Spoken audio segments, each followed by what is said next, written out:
السلام علیکم ورحمۃ اللہ وبرکاتہ۔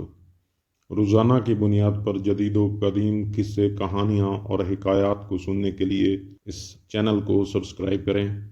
اگر ویڈیو پسند آئے تو لائک اور شیئر بھی کریں۔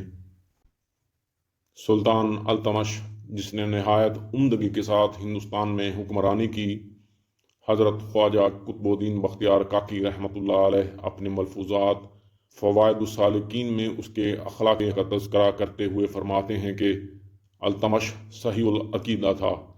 وہ راتوں کو جاگتا، اپنے نوکروں چاکروں میں سے کسی کو نہ جگاتا اور کہتا کہ آرام سے سونے والوں کو کیوں تکلیف دی جائے۔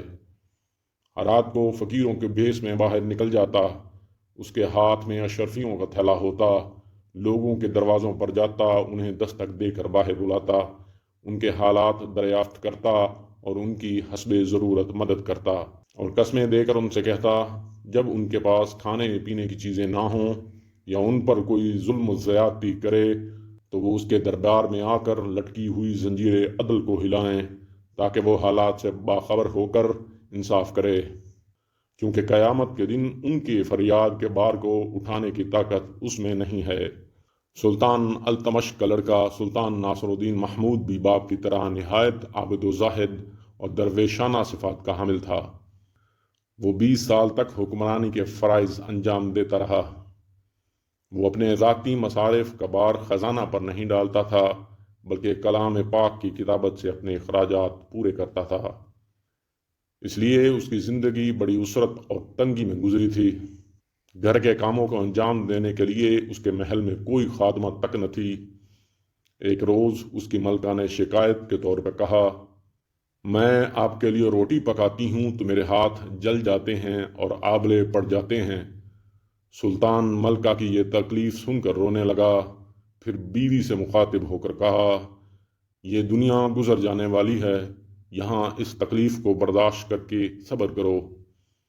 قیامت میں اللہ تعالیٰ اس کے اجر میں تم کو تمہاری خدمت کے لیے حور عطا فرمائے گا۔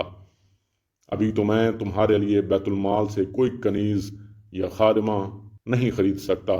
اس طرح سلطان کی نیک دل بیوی نے درویش شوہر کی رائے سے اتفاق کر لیا۔ اسی طرح شیخ قطب الدین بختیار کاکی رحمۃ اللہ علیہ نے اپنے وصال کے وقت وصیت کی تھی کہ میری نماز جنازہ ایسا شخص پڑھائے جس میں یہ 3 وصف جمع ہوں۔ نمبر 1، ہمیشہ عفیف رہا ہو، کسی غیر محرم پر اس کی نظر کبھی نہ اٹھی ہو۔ نمبر 2، اس کی عصر کی سنتیں قضا نہ ہوئی ہوں۔ نمبر 3، اور ہمیشہ نماز با جماعت تکبیر اولیٰ سے شریک رہا ہو۔ نماز جنازہ کے وقت اس وصیت کا اعلان کیا گیا تو کوئی آگے نہ بڑھا۔